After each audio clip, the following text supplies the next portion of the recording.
इस कार्यक्रम के प्रसारण पुण्यार्जक हैं श्री राजेंद्र प्रसाद जैन, श्रीमती ममता जैन, श्री प्रशांत जैन, श्रीमती दिव्या जैन, पारस जैन, श्री भरत जैन, श्रीमती सौम्या जैन एवं समस्त परिवार मुंबई। ओकारमिंद संयुक्तं नित्यं ध्यायन्ति योगिनः कामदं मोक्षदं चैव ओंकाराय नमो नमः। अविरल शब्द घनौघ प्रक्षालित सकल भूतल कलंका मुनिविरपार्षद तीर्था सरस्वतीर्तनो दुरितम् अज्ञानतिमिरान्धानां ज्ञानाञ्जनशलाकया चक्षुरुन्मीलितं येन तस्मै श्रीगुरवे नमः। परम गुरुभ्यो नमः परम्पराचार्य गुरुभ्यो नमः। सकलकलुषविध्वंसकं श्रेयसां परिवर्धकं धर्म संबंधकं भव्यजीवमन प्रतिबोधकारकमिदं शास्त्रं श्री कार्तिकेयन प्रेक्षा नामधेयम्। अस्य मूल ग्रंथकर्तार श्री सर्वज्ञ देवाः तदुत्तर ग्रंथकर्तार श्री गणधर देवाः प्रतिगणधर देवाः तेषां वचोनुसारमासाद्य श्रीमद् आचार्य प्रवर श्री कार्तिकेय देवैर्विरचितं मंगलम भगवान वीरो मंगलम गौतमो वने मंगलम कुंदकुंदाद्यो जैन धर्मोस्तु मंगलम सर्वमंगलमांगल्यम सर्वकल्याणकारकं प्रधानं सर्वधर्माणां जैनं जयतु शासनम्। कोटिशतं द्वादशैव कोटो लक्षाणि शेतेस्त्रिदिकानि चैव पञ्चाशदष्टोच सहस्रसङ्ख्यमेतत्श्रुतं पञ्चपदं नमामि।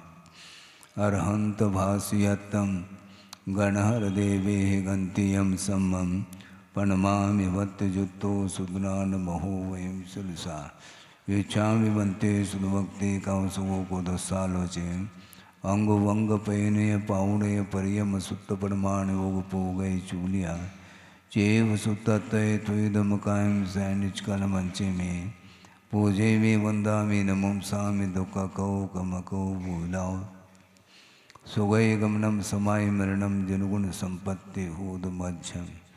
अथ पौर्वाणिक स्वाध्याय वेलायां श्रीमद् आचार्य भक्ति कायो सुगम करोमि।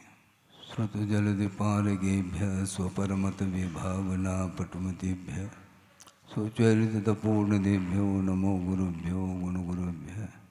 छत्तीस गुण समग्रे पंचम्याचार करण संदर्शे शिष्यानुग्रह कुशले धम्मायिरे सदा वंदे गुरुवत् संजमेन तरंत संसार सायरम घोरम छिन्नन्ते अट्टकम्मं जम्मन मरणं न पावेन्ते ये नित्यं व्रतमन्त्र होम निरता ध्यानाग्निहोत्राकुला षट्कर्मा विरतास्तपो धनधना साधुक्रिया साधवा शीलप्रावरणा गुणप्रहरणा चन्द्रार्कतेजोदिकाः मोक्षद्वारकपाटपाटनभटाः प्रीणन्तु मां साधवः। गुरुव पांतनो नित्यं ज्ञान दर्शन नायकाः चारित्रार्णव गंभीरा मोक्ष मार्गोपदेशकाः इच्छामि बन्ते आयुर्वती कांसुको को दस्सालोचे सम्मनान सम्मदंसन समतर्जुत्तानं पंचव्याचाराणाम् आयुर्यानम् आयारादि सुगुणानुपदेशानं वज्झायानं तिरयनुगुणपालरयानं सौसानं सैनिचकलमंचे में पूजे में वंदा में नमम सा में दुख कौ कम कौ भूलाओ सुगय गमनम समाय मरणम जनगुण संपत्ति होद मध्यम। तिहुवन तिलयम देवम वंदिता तिहुवनंद परिपूज्यम ओचम अनुपेहावो भवीय जनानंद जनने वो।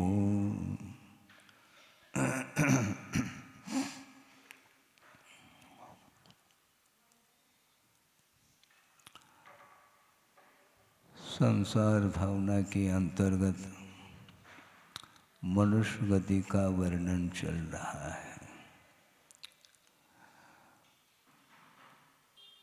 पूज्यपाद स्वामी ने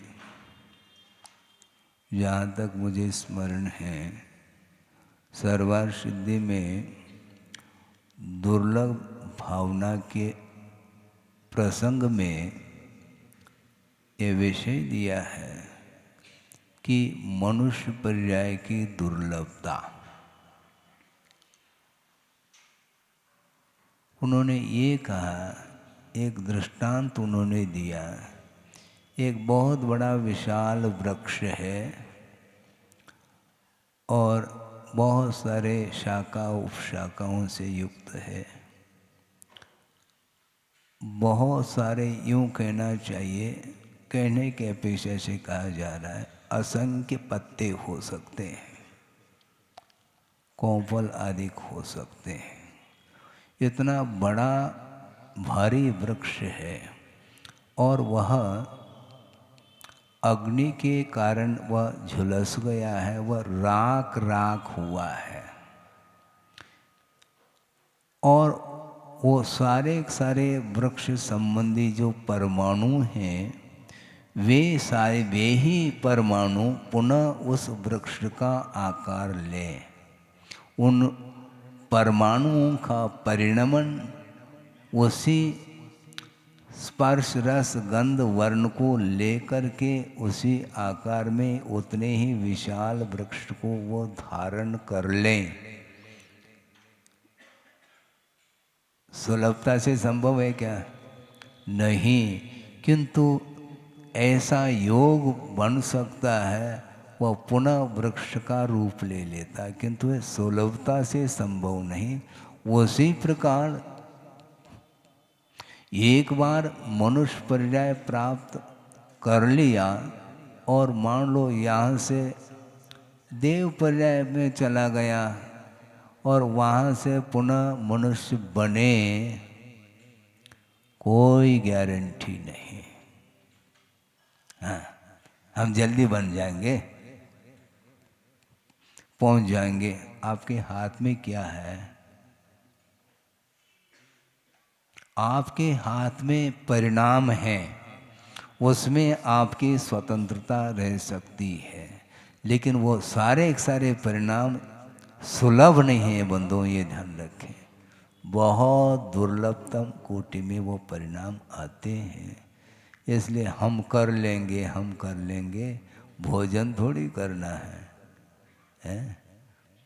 उच्च कुल को प्राप्त करना है, आर्य खंड में देव शास्त्र गुरु का समागम प्राप्त करना, शरीर निरोग प्राप्त करना, सारी इंद्रियों से युक्त हो जाना, ये सब दुर्लभता के कोटि में है।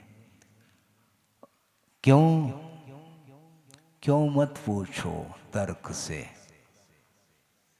तर्क के लिए गुंजाइश नहीं यहाँ पर, क्योंकि जो कुछ भी परिणाम अर्थात फल निकलता है वह अपने ही भावों के माध्यम से वह रिजल्ट सामने आने वाला है। इसको बोलते हैं विपाक। कर्म का फल मिलता है, कैसा मिलता है? प्रश्न कर रहा हूं, क्यों? कर्म का फल कैसा मिलता है?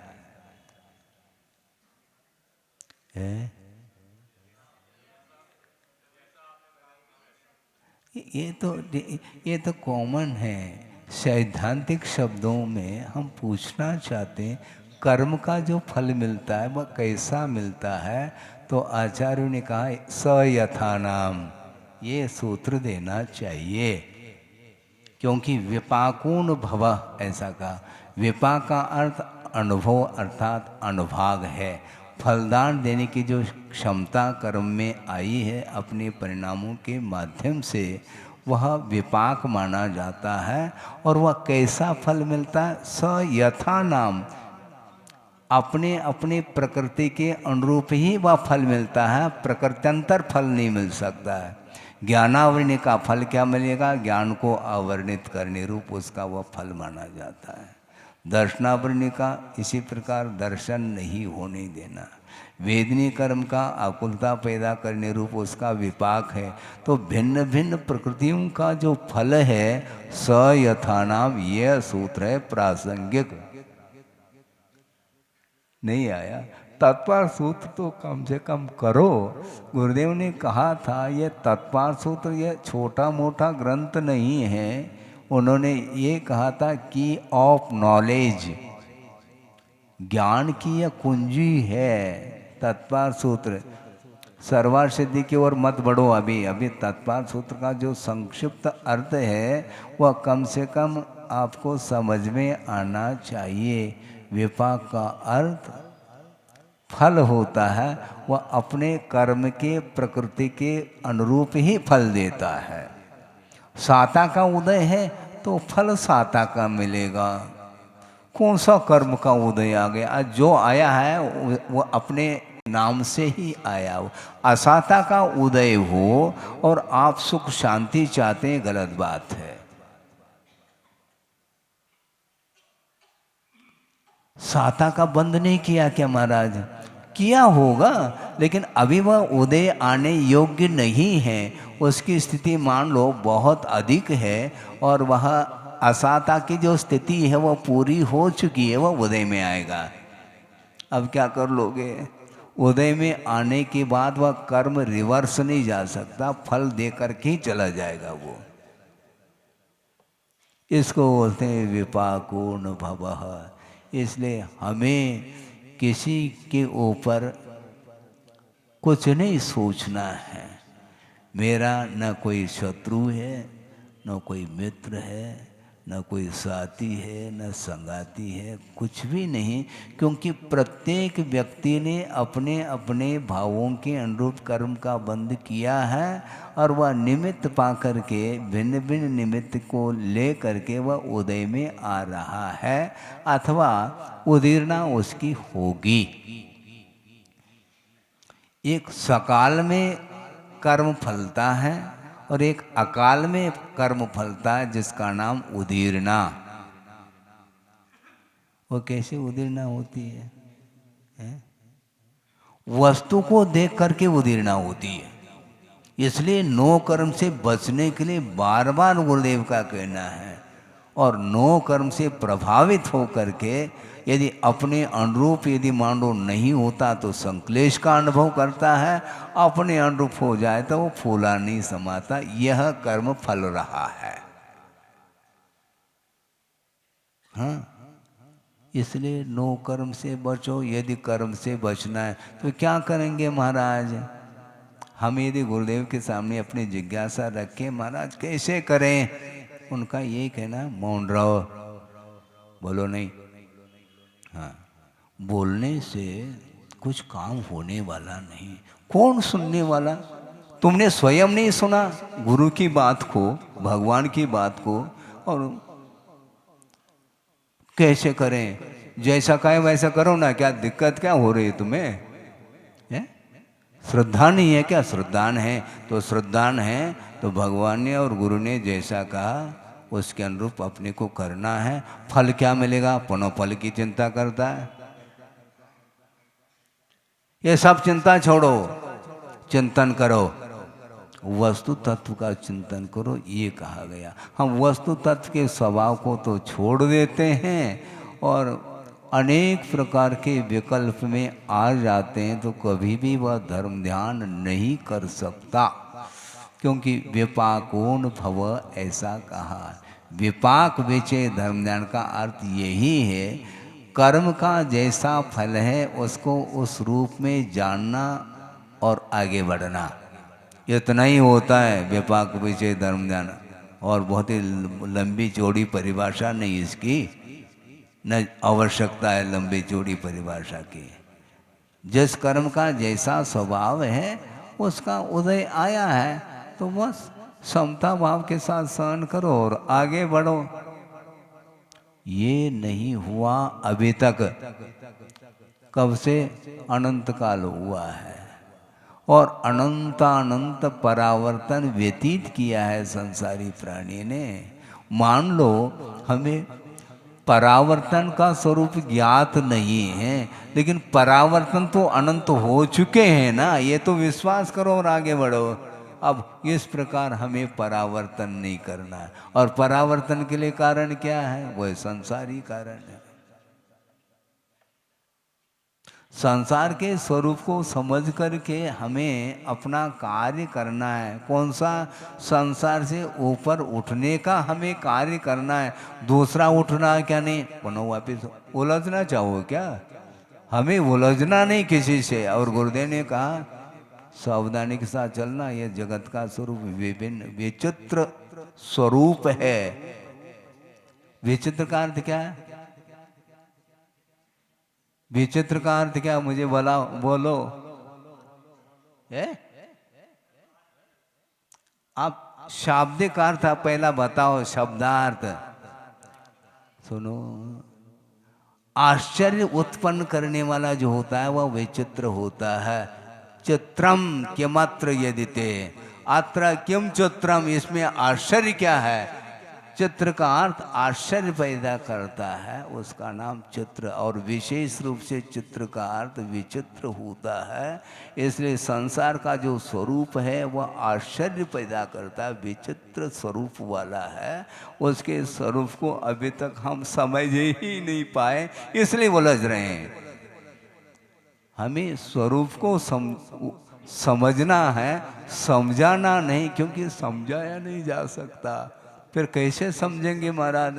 समझाने वाले थक गए और अपन थक नहीं पा रहे।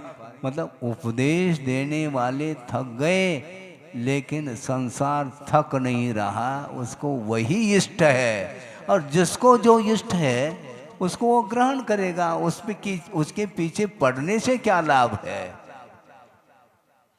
आपको क्या खरीदना है?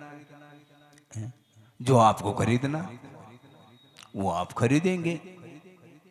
उसको हम रोक पाएंगे क्या? नहीं रोक पाएंगे, नहीं रोक पाएंगे। बल्कि आपका मन भी नहीं रोक पा रहा, ये ध्यान रखो। जिस वस्तु को खरीदने के लिए बाजार में गए हैं और उससे कोई अच्छी चीज मिल गई, उसी को खरीद लेता है। और जो खरीदना था वो नहीं खरीदा, उसमें पैसा लगा दिया उसने। घर में आकर के पूछते हैं तुम ये क्या खरीद करके लिया? चीज अच्छी लगी, लेकिन जिस उद्देश्य को लेकर के गए थे बाजार में वो तो खरीदना नहीं। तुमने कहाँ खरीदा तुमने? तो मन पलटता, जब आपका स्वयं का ही मन पलट रहा है, उलट रहा है। उलटने का नाम ही उलेटा। हाँ, ये उलेटा जो है एक खाद्य वस्तु है महाराज। ये क्या है? ये उलेटा है महाराज। अच्छा, वो उलट जाता है, इसलिए उसका नाम उलेटा कहा। बड़ी विचित्र, इसी का नाम चित्र का अर्थ, चित्र विचित्र का अर्थ आश्चर्य पैदा करता है। ये कैसा है? इसमें क्या आश्चर्य है? चित्रम किमत्र यदिते, इसमें आश्चर्य क्या है भगवान? आपको किसी ने चलायमान नहीं किया, अप्सराओं ने आपके मन को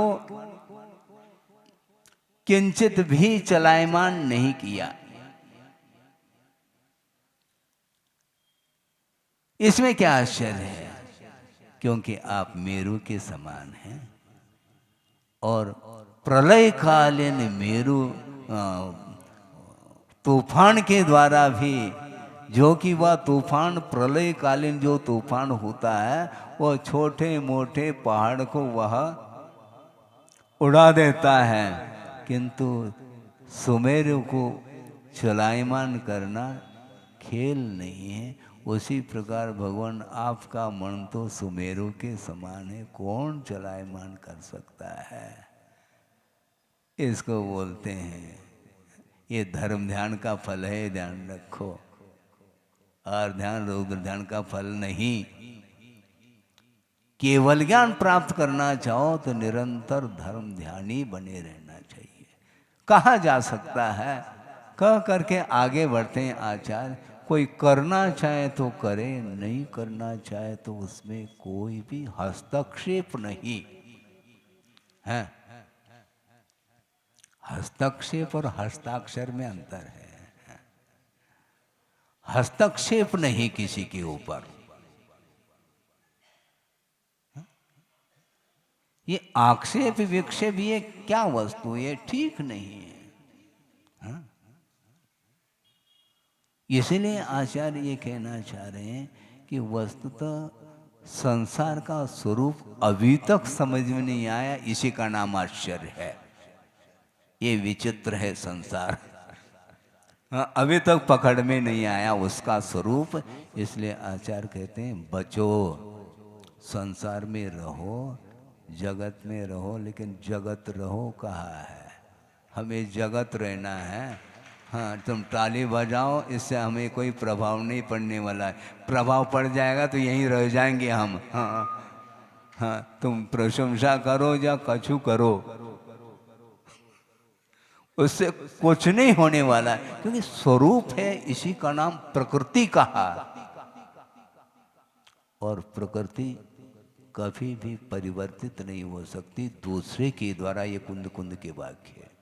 कुंद कुंद ने साफ शब्दों में कहा, किसी की प्रकृति को हम परिवर्तित नहीं कर सकते। यदि परिवर्तन करना चाहे वह स्वयं कर सकता है, उसके अधीन है, मेरे अधीन नहीं, क्योंकि उसका उपादान है। मैं कौन होता हूँ उसके प्रकृति को परिवर्तित करना।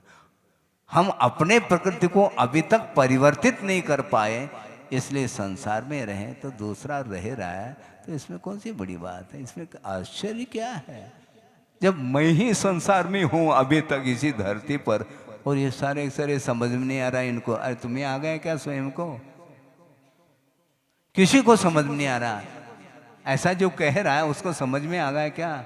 हाँ, अभी थोड़ा सा गुरुदेव ने कहा समझ में आ रहा है। भविष्य भविष्य ओम शांति, कुछ नहीं कह सकते। ये दुर्लभतम वस्तु है जिसको प्राप्त किया सबने, लेकिन उस मनुष्य जीवन की सार्थकता कौन कर सकता है? जो निरंतर कर्म का चिंतन करता है, उसकी वश की बात है। ये तो संभव ही नहीं।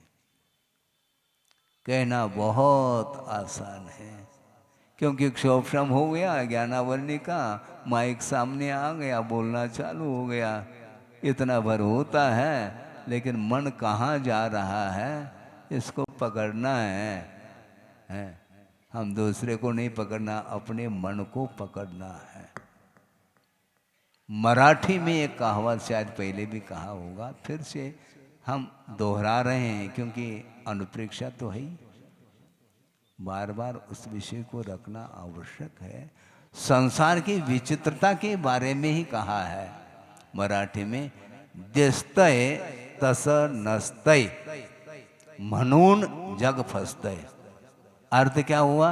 जैसा देखने में आ रहा है संसार, वैसा रहता नहीं वो, इसलिए उसमें उस जाल में आ जाता है संसारी प्राणी। जो देखने में आता है वो ओरिजिनल नहीं है, वो आर्टिफिशियल है। हाँ,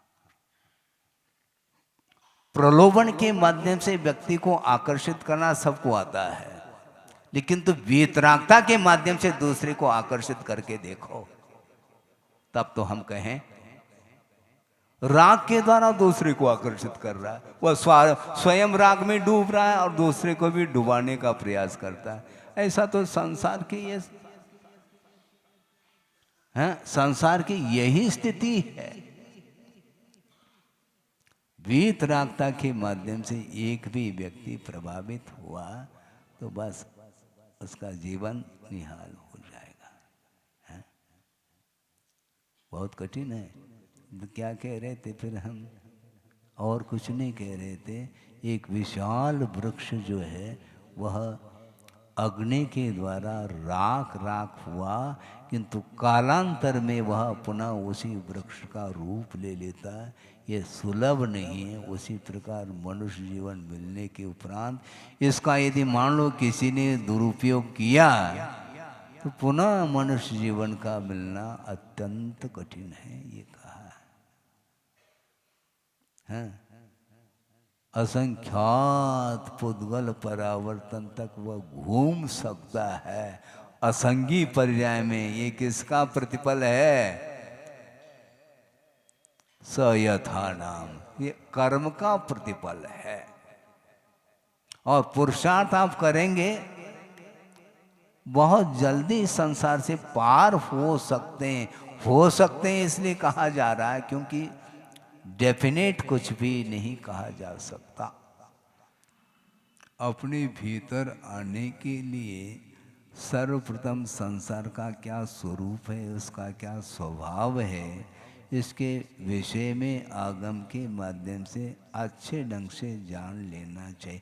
जबकि अनंत काल से वह संसार में ही रह रहा है, इसके बाद भी संसार का क्या स्वरूप है उसको ज्ञात नहीं हो पा रहा है, तभी गाफिल हो रहा है वो।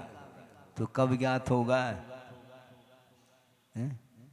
और आज हमारे पास क्षोभशम नहीं, क्षोभशम छोड़ो आप, प्रयोजन भूत जो तत्व का परिज्ञान जिसको हो गया है तो वह बहुत जल्दी जो है अपने मन को केंद्रित कर सकता है। खेल नहीं है ये। अपने मन को केंद्रित करने के लिए सपर विवेक होना चाहिए। अपना क्या पराया क्या, इसका विवेक जिसके अंदर जागृत नहीं है वो हमेशा ये मेरा मेरा मेरा मेरा ही कहता चला जाएगा। और जिसके प्रति लगाव है उसके प्रति तो उसका भाव वही जाने, किंतु जिसके पास लगाव नहीं है उसकी उपेक्षा कर देता है वो। जिसके प्रति अपेक्षा है ठीक उसके विपरीत व्यक्तियों के प्रति उपेक्षा का भाव जागृत होता है, नहीं होना चाहिए। इसी का नाम परिग्रह संज्ञा है। हाँ, ये परिग्रह जब तक बना रहेगा, और ये बाहरी परिग्रह के लिए नहीं कहा जा रहा है, बाहरी परिग्रह तो औपचारिक है, और बाहरी परिग्रह का विमोचन करने के बाद भी उन्हीं पदार्थों के प्रति यदि मान लो लगाव बना हुआ है तो उसने परिग्रह का त्याग किया ही नहीं, क्योंकि अंतरंग परिग्रह के माध्यम से ही कर्म का बंध होता है। बाहरी परिग्रह कम हो ज़्यादा हो ये अलग विषय है, किंतु जिसके प्रति आपका अटैचमेंट आसक्ति जितनी अधिक होगी उतना ही वह मूर्छा भाव जागृत होगा, उसके माध्यम से वो ले जाएगा आपको। इसलिए संसार के बारे में हमें समझना है। मनुष्य गति का वर्णन कर रहे हैं, समूर्छन मनुष्य के बारे में भी कहा, और कल भी गर्भ जन्म, जो गर्भ से जन्म लेता है उस गर्भ की विशेषता को लेकर के भी चर्चा की गई थी।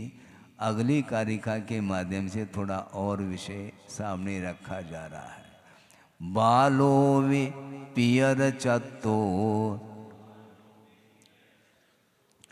पर उच्छिष्टेन वड्ढदे दुहिदो एवं जायनशीलो गमेदि कालम महादुखम। बालक अर्थात शिशु है, जिसने जन्म लिया है, 9 महीने तक वह माँ के उदर में रहा, दुख के साथ रहा, और जन्म लेते समय भी उस प्रसव काल में भी अनंत दुख का अनुभव किया, और जैसे तैसे जन्म हुआ है, और पियर चत्तो माता पिताओं का अवसान हो जाता है। 9 महीने तक दुख सहा, अब कम से कम जन्म के बाद तो थोड़ी बहुत सुख मिल जाएगा, नहीं मिलना है। पियर चत्तो माता पिताओं ने उसको छोड़ दिया, अर्थात माता पिता का अवसान हो गया। अब वो क्या करेगा? दूसरे के द्वारा ही उसका जन्म संसार का निर्वाह होगा। कैसे? पर उच्चिष्टेन वड्ढदे, दूसरे के उच्छिष्ट के द्वारा वृद्धि को प्राप्त हो रहा है। उच्छिष्ट का अर्थ वो उच्छिष्ट नहीं लेना, किंतु कोई भोजन कर रहा है भोजन करते करते कुछ बचा है, उसके माध्यम से उस शिशु का पालन हो रहा है। सोचो, विचार करो, कैसे विचित्र कर्म है। इसी को आश्चर्य उत्पन्न होता है। जो पूर्व भव में हो सकता वो अरबपति खरबपति हो सकता है, लेकिन अब भिखारी बना है। ऐसा क्यों है? इसकी रचना किसी ने की क्या? नहीं, स्वयं ने ही निर्माण किया है। पंचेंद्र के विषयों में जो पूर्व में डूबा था, उसका एक परिणाम ये निकल रहा है, वह मनुष्य आयु का बंद करके मनुष्य तो हुआ, किंतु जन्म से ही माता पिताओं का वियोग होने के कारण अब उसका पालन पोषण करना ही मुश्किल है और दूसरे के द्वारा उसकी वृद्धि हो रही है। होता है क्या? नहीं होता है। क्यों?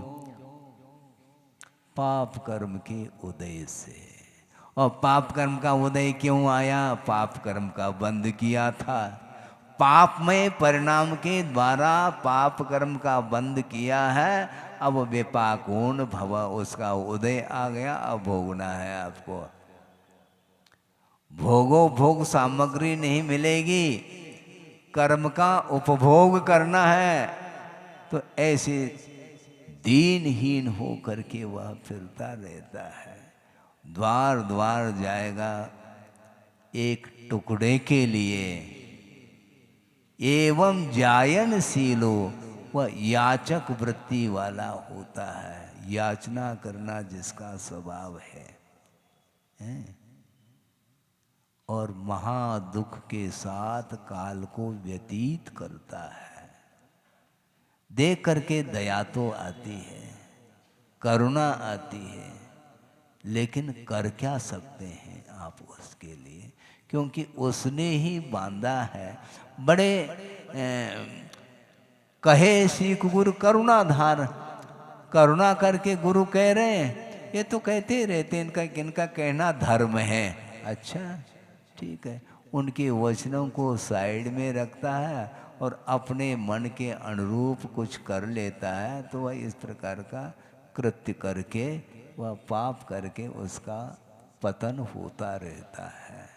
मनुष्य पर्याय तो मिली है तो ऐसी मिली है। नीच कुल में पैदा हुआ, निंदनीय कुल में पैदा हुआ और उसमें भी दरिद्र बना। और पैदा होते ही माता पिताओं का वियोग हो गया। भयानक दुख है, दुख ही दुख है। इस काल का नाम क्या है? हाँ, दुख माँ। इसके बाद फिर दुख माँ आना है, ये ध्यान रखो। अभी ये दुख सही नहीं है तो आगे का दुख कैसे सहन करोगे? किसी ने कहा, हमारे सामने व्यक्ति आए, महाराज ऐसा आशीर्वाद दे दो। कैसा?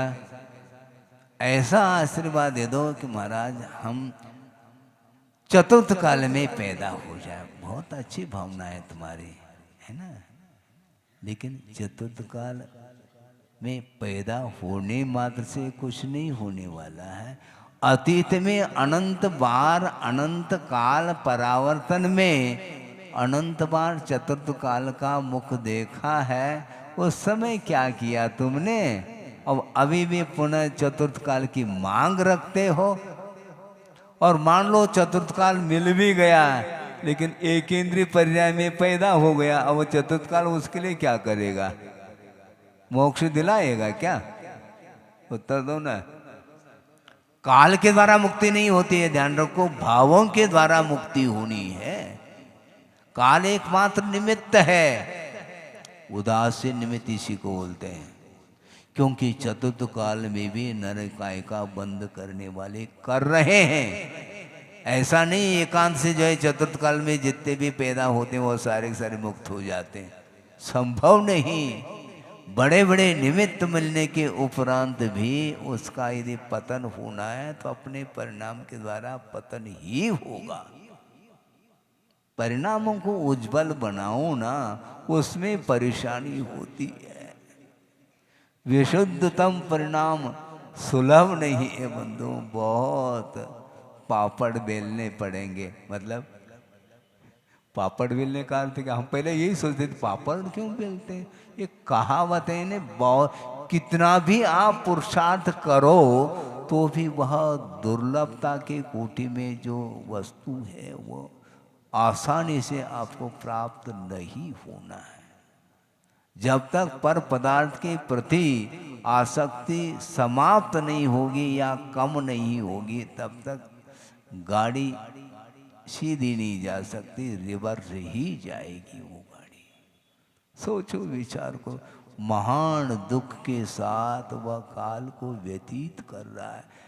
ऐसा भी प्रसंग अवसर उसके जीवन में आ सकते हैं, भयंकर असह्य वेदना हो रही, इससे अच्छा तो यह है आत्मघात कर लें, लेकिन ठीक नहीं है। आत्मघात करने का, डिप्रेशन में आ रहा है, कोई संभालने वाला नहीं। अरे तुम्हें कौन संभालने वाला, क्यों कृत्य ही इस प्रकार किया है, कौन संभालेगा।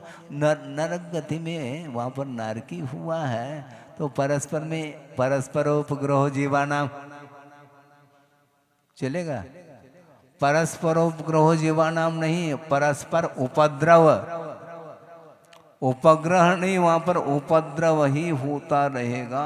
परस्पर उदीरित दुखा कहा है, वहां पर कोई भी संभालने वाला नहीं, कौन संभालेगा। और दीर्घ काल तक वह व्यतीत करता है। इसी प्रकार मनुष्य जीवन में उत्पन्न होने के बाद भी इस प्रकार की दशा होती है, ऐसा आगम में लिखा है। इसके उपरांत भी वह आंख मेज करके चल रहा है, तो चलो, हमारा क्या बिगड़ने वाला है, बिगड़ना तुम्हारा है। इसलिए कहा जा सकता है इससे बचो बचो बचो, इसके उपरांत बचने के भाव उसके अंदर यदि नहीं तो हम कर क्या सकते हैं। तो क्या करें महाराज, बनो वही बात, वही करे क्या, जो कर रहे हैं वह ना करें, इतना तो कहा जा सकता है। इससे हम ज्यादा क्या कह सकते हैं आपको, क्योंकि आप स्वयं ही कह रहे हैं महाराज विशुद्धि बढ़ नहीं रही है। कोई मशीन है क्या, उसको चालू कर दें, जैसे जनरेटर चालू किया तुमने,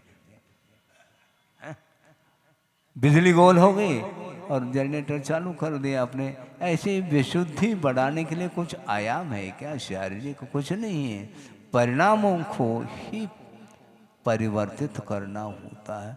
जिसके अंदर जितनी निरीहता आती है, निष्प्रहता आती है, पर वस्तु के प्रति स्वामित्व का भाव समाप्त करने में जो पुरुषार्थ कर रहा है, उसके लिए सब संभव है, कोई असंभव वाली बात है ही नहीं। प्रतिदिन कुछ न कुछ भाव हमारे अंदर आते हैं और आगम के अनुरूप आपके सामने रखने का हम पुरुषार्थ करते हैं। किंतु इस उपदेश, इस चर्चा को सुन करके यदि आप स्वयं पुरुषार्थ करके वहाँ तक पहुँचने का प्रयास करोगे तो आपका कल्याण हो सकता है, ये कहा जा रहा है। क्योंकि जिनेंद्र भगवान के जो वचन हैं वे भी निमित्त ही हैं, और वे बहिरंग निमित्त है, और अंतरंग जो निमित्त होता है वह बलवान होता है। क्योंकि उन बहिरंग निमित्त के माध्यम से आपकी आंखें खुल जाएं तब की बात है। आप खोलना ही नहीं चाहो तो वो आगम क्या करेगा और गुरु के वचन क्या कर सकते हैं। हमें नहीं खोलना, हाँ ना खोलो, हमारा आग्रह थोड़ी है, कोई आग्रह नहीं, हटाग्रह तो और नहीं, कुछ है ही नहीं उससे, क्योंकि उससे होने वाला कुछ नहीं है। स्वयं के परिणाम के द्वारा ही उत्थान और पतन निर्धारित है, तो हम कहाँ तक उसके जीवन के सुधार के लिए प्रयास कर सकते हैं। तो आचार्य कहते हैं ज़्यादा प्रयास नहीं करना, इतना कर सकते हैं, अपाय विचय धर्म ध्यान करो। कैसा, सुखी रहे सब जीव जो, सब कहा ये ध्यान रखो। जिसके प्रति आपका स्नेह है तो उसी को सुखी बनाने का प्रयास करते हो, गलत बात है। सबको सुखी बनाओ। हाँ, क्योंकि प्रत्येक संसारी प्राणी का उत्थान हो। एक प्राणी भी, एक जीव भी यदि मान लो दुखी है तो बार बार उसको पूछना चाहिए। जो सुखी है उसी को हम गोद में लेकर के फिर रहे हैं। अरे जो दुखी है उसको गोद में लेने का प्रयास करो, तब तो हम मानेंगे कि परस्परोपग्रहो जीवानाम सार्थक होगा। नहीं तो नहीं, ये गुरुओं के वचन है, मेरे नहीं, ये भी ध्यान रखो। क्योंकि मेरा तेरा हमने छोड़ दिया है। हाँ। अनंत काल से वही किया, यहाँ पर भी वही करेंगे क्या? नहीं। प्रत्येक व्यक्ति का कल्याण हो भगवान, सब सुखी रहे। प्राणी मात्र के प्रति मैत्री भाव रखने के लिए कहा है। तो प्राणी मात्र के प्रति जो मैत्री भाव रखता वो उसके अंदर कभी भी मेरा तेरा भाव समाप्त हो जाएगा, ये ध्यान रखो। क्योंकि दूसरे के जीवन को सुखमय बनाना चाहो तो मित्रता अपनाओ। केवल अपने अपने वालों के साथ यदि आप गला लगाओगे तो ये कल्याण कभी भी नहीं होने वाला है। गुरुदेव के वचन है। बहुत पुराना प्रसंग आपके सामने 2 मिनट में रख रहा हूँ और इस विषय को समाप्त किया जा सकता है। किसी ने जिज्ञासा रखी कि महाराज